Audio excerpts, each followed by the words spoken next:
Looking past the lens and venturing across borders, we capture the enduring essence of human resilience. Join us on a professional journey to witness the monumental events that changed the world forever. Sir, whose vehicle is this? I need you to explain what you're doing here. This is my vehicle. I'm just getting gas. Is there a problem? I'm investigating a stolen vehicle report, Officer, and you match I'm the running late description. for work. I'm Judge Reuben Pierce, Federal District Court. My courthouse is 3 blocks away, and I have a hearing starting in 20 minutes. A judge? Dressed like that? I've This been on the courtroom's full federal of bench for authority 22 years. Call chambers. They'll tell you who I am. We'll sort out who you really are at the station. Stop talking. I have a hearing. The federal courthouse at 601 Market Street in Philadelphia was 3 blocks from the Chevron station where Judge Reuben Pierce stopped to fill his gas tank on the morning of October the 16th, 2024, already running 15 minutes late for an emergency hearing in a case involving police use of excessive force. But Officer Michael Stone didn't know about the courthouse proximity or the hearing or the irony of what he was about to do when he saw a black man in a black robe next to an expensive car and decided he'd found the luxury vehicle thief the department had been looking for since the overnight report. Stone's 8 years of targeting black drivers in expensive cars had taught him to trust his assumptions over evidence. So when the man explained he was a federal judge, Stone heard a criminal's lie rather than a simple truth he could have verified with a single phone call or a quick look at the federal court website. He detained the judge, searched his car, and treated his desperate explanations about needing to get to court as evidence of guilt rather than as the legitimate urgency of someone whose courtroom was waiting. What he didn't know was that the briefcase he was searching contained case files for the hearing that would start without the judge, that the costume he was mocking was official judicial attire recognized in every courtroom in America, and that within 20 minutes, a junior attorney from the delayed hearing would pull into the same gas station and recognize the judge being handcuffed, triggering a chain of events that would end with Stone facing criminal charges for falsely arresting a federal judge based purely on racial bias so obvious that even his own department couldn't defend it. Before we go further, what city or country are you watching from? Drop it in the comments. We love seeing where you're tuning in from. If you believe that judicial robes deserve recognition, not suspicion, then hit the like and subscribe button here on JPTV. Judge Reuben Pierce left his home in the Chestnut Hill neighborhood of Philadelphia at 7:42 a.m., already behind schedule for a hearing that was supposed to start at 8:30 a.m. in his courtroom at the James A. Byrne U.S. Courthouse on Market Street. He was 54 years old, a federal judge for the Eastern District of Pennsylvania, with 22 years on the bench. He'd been appointed by a Democratic president, confirmed by a bipartisan Senate vote, and had built a reputation as a thoughtful, fair jurist whose rulings were rarely overturned on appeal. This morning's hearing was particularly important because it involved a civil rights lawsuit against the Philadelphia Police Department alleging excessive force during an arrest that had left a man with permanent injuries. The case had drawn media attention, and the courtroom would be packed with attorneys, plaintiffs, defendants, and observers waiting to see how Pierce would rule on several critical motions that could determine whether the case went to trial. Pierce had planned to arrive at the courthouse by 8 a.m. to review his notes one final time, but his morning had been disrupted by a call from his elderly mother about a medical appointment she needed help scheduling, and the conversation had run longer than expected. By the time he'd gotten dressed in his judicial robes at home to save time once he reached the courthouse, he was running late. He drove his charcoal gray 2022 Mercedes-Benz S-Class, a car he'd purchased 2 years ago after his previous vehicle had finally given out after 15 years of service. The Mercedes was expensive but not ostentatious, the kind of vehicle that reflected his professional success without being flashy. It was registered in his name, insured properly, and had never been involved in any incidents beyond a minor fender bender in a parking lot 3 years ago that had been completely his fault. As he drove down Germantown Avenue towards Center City, his gas light came on. He'd meant to fill up the night before but had forgotten, and now he was looking at maybe 20 miles of range left. The courthouse was 8 miles away, which should have been fine, but Pierce didn't like cutting it that close. He spotted the Chevron station at 1847 Market Street, just 3 blocks from the courthouse, and pulled in at 8:03 a.m. He was wearing his full judicial robes because he'd put them on at home, thinking he'd save time by walking straight into the courthouse ready to take the bench. The black robe was formal and unmistakable, the kind worn by federal judges across the country, with his name embroidered subtly on the inside collar. He got out of his car, inserted his credit card at the pump, and began filling his tank while checking his phone for messages from his law clerk, Angela Morrison, about whether the attorneys had all arrived. What Pierce didn't know was that at 2:17 a.m. that morning, a luxury sedan had been stolen from a Mercedes dealership in North Philadelphia. The report that went out to patrol officers described it as a dark-colored luxury sedan, possibly Mercedes or BMW, stolen from dealership lot, suspect unknown. The description was vague because the theft had been discovered when the dealership opened, and security footage was still being reviewed. Officer Michael Stone had been on patrol since 6 a.m., working the day shift for the Philadelphia Police Department's Central Division. He was 37 years old, an 8-year veteran who'd spent most of his career in patrol assignments across Center City and surrounding neighborhoods. His personnel file showed he was an active officer who made regular stops and arrests, but it also contained 9 complaints over 8 years alleging racial profiling and harassment of black drivers in expensive vehicles. The complaints told a consistent story. Stone would pull over black drivers in luxury cars for minor violations, or no violation at all, then subject them to extended questioning about vehicle ownership, employment, and how they could afford the cars they were driving. He'd search vehicles based on vague claims of suspicious behavior, and had been accused multiple times of assuming any black person in an expensive car must have stolen it or purchased it with drug money. All 9 complaints had been investigated internally and dismissed with findings that Stone had operated within department guidelines and officer discretion. When the stolen Mercedes report came over the radio at 7:15 a.m., Stone had made it his mission to look for it, and his interpretation of looking for it meant scrutinizing every luxury car with a black driver he encountered. He'd already pulled over 2 vehicles that morning, a BMW driven by a black businessman heading to work, and a Lexus driven by a black woman taking her kids to school, and both stops had ended with no violations found, and irritated citizens filing complaints that would eventually be dismissed like all the others. At 8:05 a.m., Stone pulled into the Chevron station on Market Street to grab coffee before finishing his shift. And that's when he saw Pierce standing by the gas pump in his judicial robes next to a dark gray Mercedes S-Class. In Stone's mind, the image didn't compute correctly. He saw a black man in what looked like a long black robe or costume next to an expensive car that matched the general description of the stolen vehicle, and his 8 years of racial profiling told him he'd found something suspicious. He didn't see a federal judge in official judicial attire. He didn't consider that a gas station 3 blocks from a federal courthouse might logically have judges as customers. He didn't think about the fact that someone stealing a car probably wouldn't stop to fill it with gas on a credit card. His bias processed the scene as black man, expensive car, unusual clothing that must be a disguise, probable car thief trying to look legitimate. Stone got out of his patrol car and walked toward Pierce with his hand resting on his weapon. Pierce noticed the officer approaching and assumed it was a casual interaction.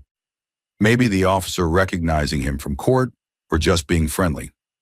"Morning, officer," Pierce said, glancing at his watch and seeing it was now 8:07 a.m. He had 23 minutes to finish pumping gas, drive 3 blocks, park, and get to his courtroom. "Sir, I need to see your license and registration. Whose vehicle is this?" Pierce looked up, surprised by the tone in the question. "It's my vehicle. Is there a problem?" "License and registration. Now." Pierce felt a familiar tension settle in his chest because he'd been a black man in America for 54 years, and he recognized the shift in an officer's tone that meant this wasn't going to be quick or easy. "Officer, I'm running late for work. Can you tell me what this is about?" "I'm investigating a stolen vehicle report. I need to verify this car belongs to you." "It does belong to me. I'm Judge Reuben Pierce, Federal District Court. My courthouse is 3 blocks away, and I have a hearing starting in 20 minutes. Stone looked at Pierce's robes and his expression showed clear disbelief. "You're a judge? Dressed like that?" "Yes. These are judicial robes. I'm a federal judge and I'm late for court." "Right. And I'm the president. License and registration." "Last time I'm asking nicely." Pierce walked to his car and retrieved his wallet and registration. His hands steady despite his growing anger, and anxiety about the time. He handed both documents to Stone, and they clearly showed his name, his address in Chestnut Hill, and the fact that the Mercedes was registered to Reuben L. Pierce at that same address. Stone looked at the documents with obvious skepticism. "How long have you owned this vehicle?" 2 years. "Officer, please, I really need to get to the courthouse. You can call and verify who I am if you don't believe me." A lot of people make up stories when they get pulled over. "What's with the costume?" "It's not a costume, it's a judicial robe. I'm a federal judge. This is what we wear in court." Stone's radio crackled with routine traffic reports, and Pierce checked his phone to see a text from Angela. "Judge, attorneys are all here. Are you close?" It was 8:11 a.m., 19 minutes until his hearing was supposed to start, and he was standing at a gas station being interrogated by an officer who thought his judicial robes were a Halloween costume.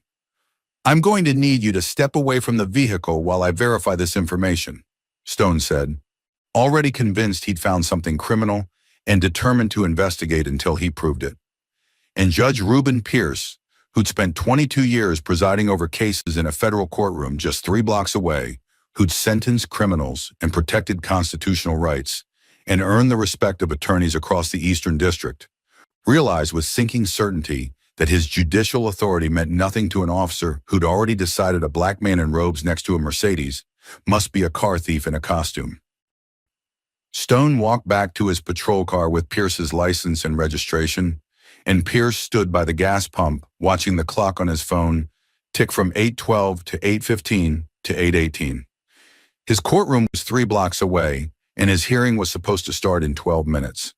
He could see the federal courthouse from where he stood, could see the flags flying above the building where his nameplate sat on a courtroom door, and his law clerk was probably getting nervous about his absence. Stone ran Pierce's information through the system, and everything came back clean.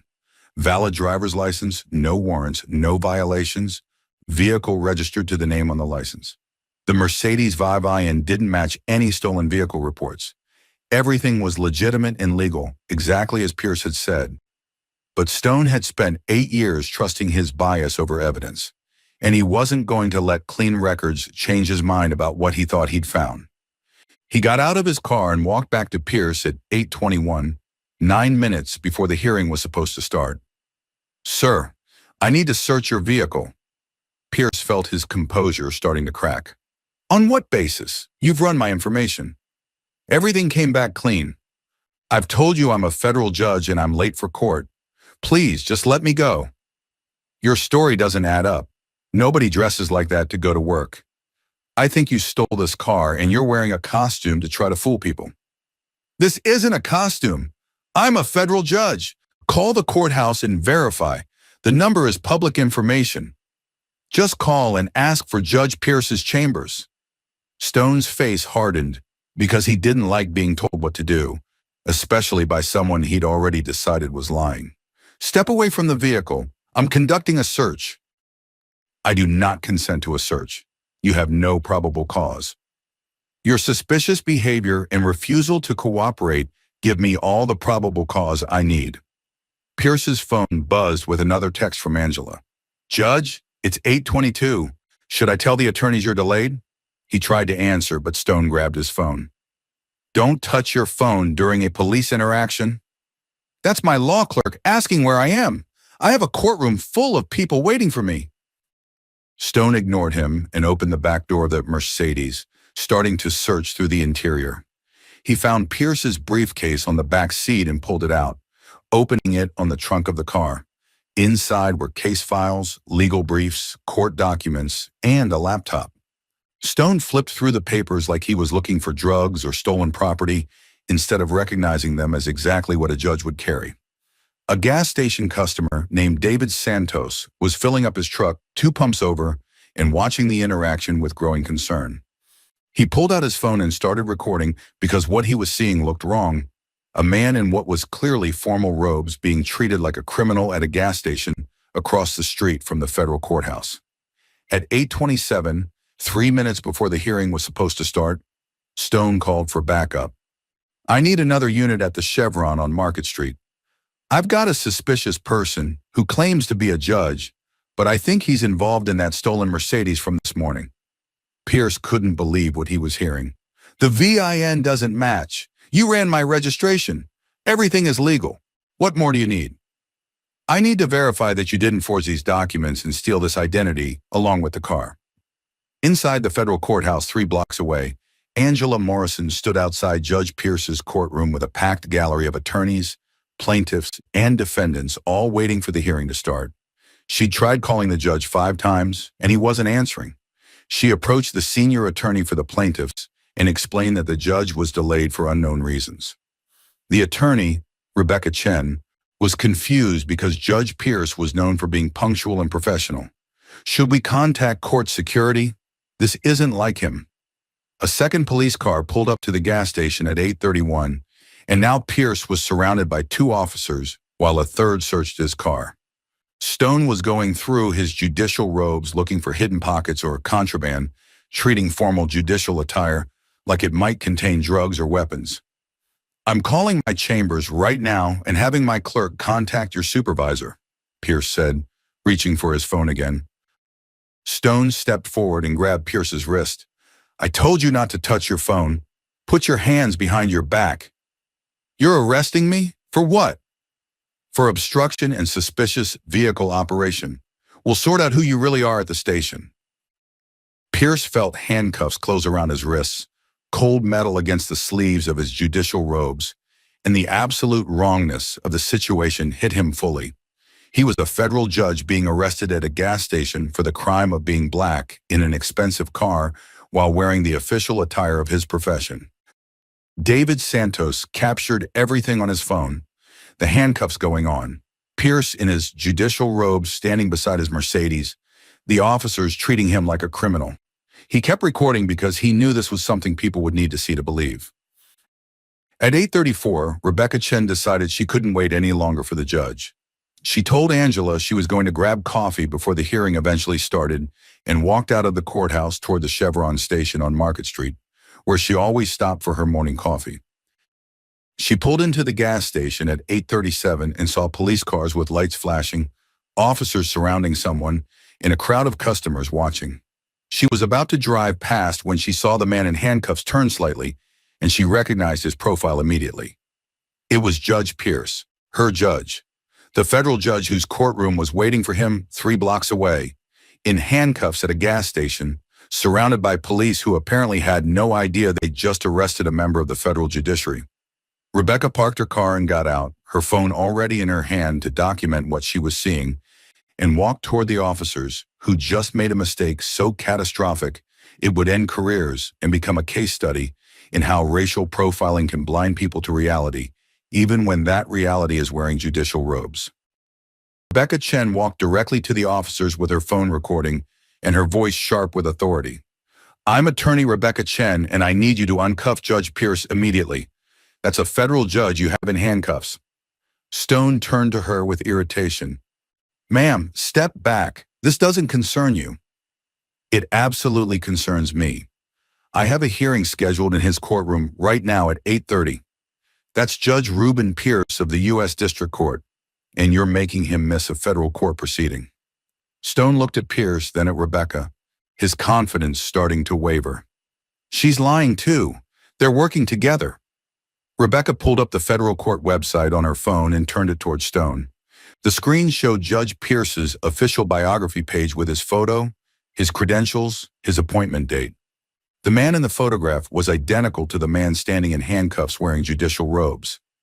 That's his official court page, Judge Reuben Pierce, appointed to the federal bench 22 years ago. Look at his face. Look at what he's wearing. Those are judicial robes, not a costume. You just arrested a federal judge. Stone's face went pale as he looked at the website, then at Pierce, then back at the photo. The second officer who'd arrived as backup stepped closer and looked at the screen, and his expression showed he understood immediately what had happened. Stone, uncuff him. Now. But the stolen car report, the VIN doesn't match. You already verified that. Uncuff the judge. The handcuffs came off at 8:41, 11 minutes after Pierce's hearing was supposed to have started. Stone's hands were shaking as he removed them, and Pierce rubbed his wrist where the metal had left red marks on his skin. Rebecca was already on her phone calling the courthouse. "Angela, I found Judge Pierce. He's at the Chevron station on Market. The police detained him. We're heading back now." Pierce straightened his robes with as much dignity as he could manage and looked directly at Stone. "Officer, what's your name and badge number?" "Michael Stone, badge 4291. "Officer Stone, you detained and arrested a federal judge for 37 minutes based on nothing but the fact that I'm black and driving a Mercedes. You dismissed my judicial robes as a costume. You refused to verify my identity despite my repeated requests. And you made me miss a federal court hearing involving police misconduct, which is an irony I'm sure won't be lost on anyone when this becomes public." Stone tried to stammer an excuse, but Pierce held up his hand. "I'm not interested in your justifications right now. I need to get to my courtroom." Pierce got into his Mercedes and drove the 3 blocks to the courthouse with Rebecca following in her car. He parked in the judge's garage and walked through the building, still in his robes, with the handcuff marks visible on his wrists. Court security officers who saw him did double takes, recognizing that something was wrong. He entered his courtroom at 8:49, 19 minutes late, and the packed gallery fell silent when they saw him. His robes were wrinkled from the search, his usual composed demeanor was cracked, and everyone could see the red marks on his wrists. Pierce took the bench and looked out at the courtroom. "My apologies for the delay. I was detained by Philadelphia police at a gas station 3 blocks from this courthouse. I was searched, handcuffed, and accused of stealing my own vehicle because the officer who stopped me couldn't accept that a black man in judicial robes was actually a federal judge." The silence in the courtroom was absolute. The police misconduct case he was about to hear involved excessive force allegations. And now the judge presiding over it had just experienced his own encounter with biased policing. Later that morning, when court security pulled the gas station's surveillance footage in Stone's Bodycam, the evidence was devastating. The video showed Pierce calmly explaining he was a judge, showing his credentials, begging to be allowed to call the courthouse. It showed Stone dismissing everything, calling the robes a costume, searching the car despite no probable cause, and handcuffing a federal judge while saying, "We'll sort out who you really are at the station." Captain Raymond Torres reviewed the footage and pulled Stone's personnel file. 9 complaints in 8 years, all from black drivers and expensive cars, all describing the same pattern Pierce had just experienced. Torres had signed off on dismissing those complaints as unsubstantiated, and now he was watching his officer handcuff a federal judge based on the same racial profiling those complaints had described. The U.S. Marshal Service, which provides security for federal judges, opened an immediate investigation because an assault on a judge's person is a federal matter. The Philadelphia Police Department's Internal Affairs Division launched a parallel investigation, and Judge Pierce filed a formal complaint that went directly to the Department of Justice Civil Rights Division. Stone's defense was that he was investigating a stolen vehicle report, and Pierce matched the vague description. But the body cam showed he'd verified the VI and didn't match, had run Pierce's information and found it clean, and had still proceeded with the search and arrest. The footage showed him calling judicial robes a costume and refusing to make a simple phone call that would have verified Pierce's identity in 30 seconds. Within a week, Stone was arrested and charged with deprivation of civil rights under color of law, false arrest, and official misconduct. Captain Torres was suspended for his pattern of dismissing valid profiling complaints, and the Philadelphia Police Department faced a federal consent decree requiring oversight of all traffic stops to identify racial profiling patterns that supervisors had been ignoring for years. Michael Stone was fired from the Philadelphia Police Department within 2 weeks of the incident, terminated before his criminal trial even began because the city understood that keeping him employed would be indefensible. The body cam footage showing him handcuffing a federal judge in judicial robes while calling the robes a costume played on every news channel, becoming the most clear-cut example of racial profiling many legal experts had ever seen documented.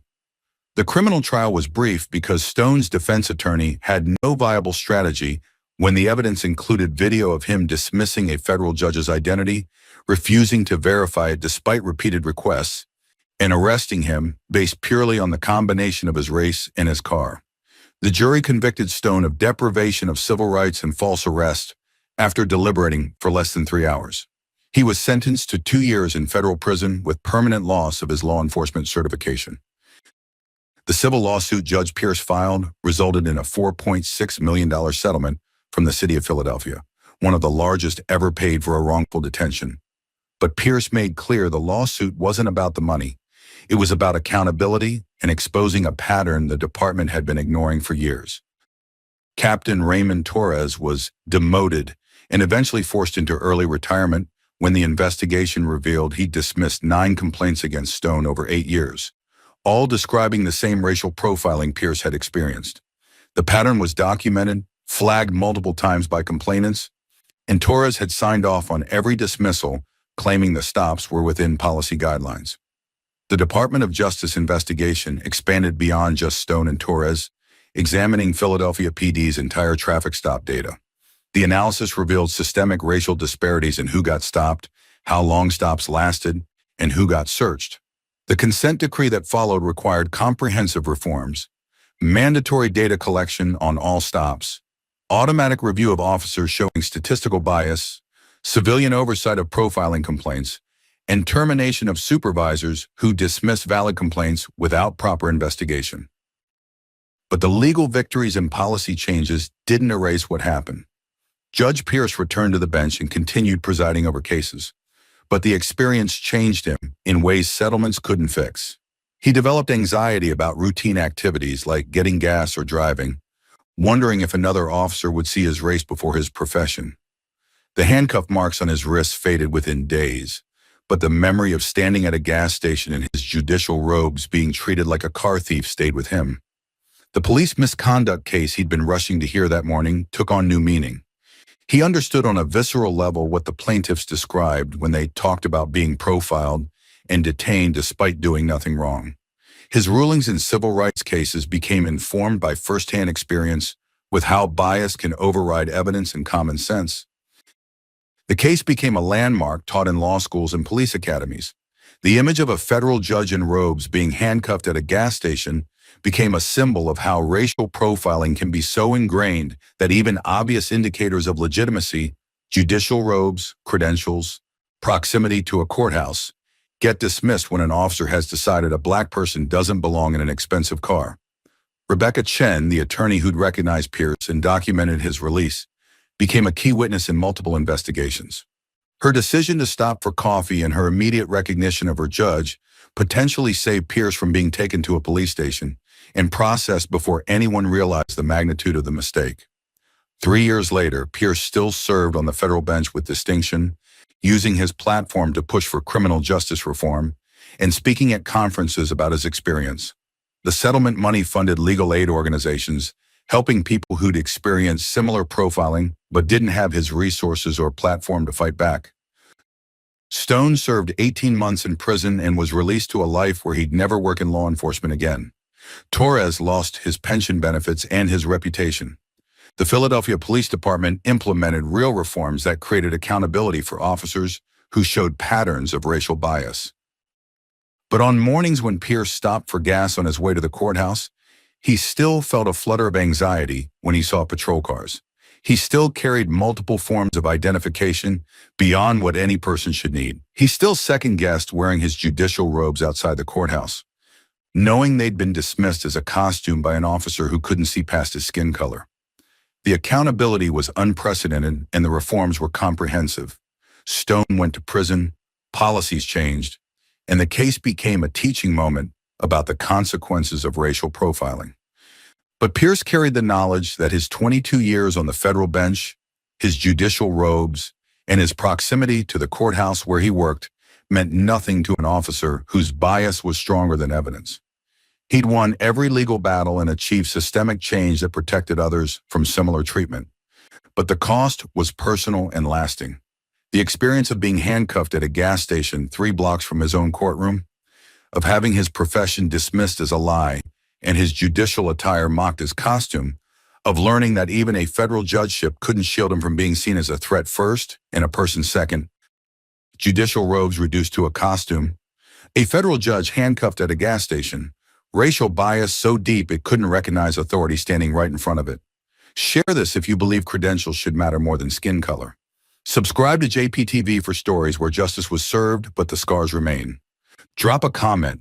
How do we stop bias from overriding obvious truth? Until next time.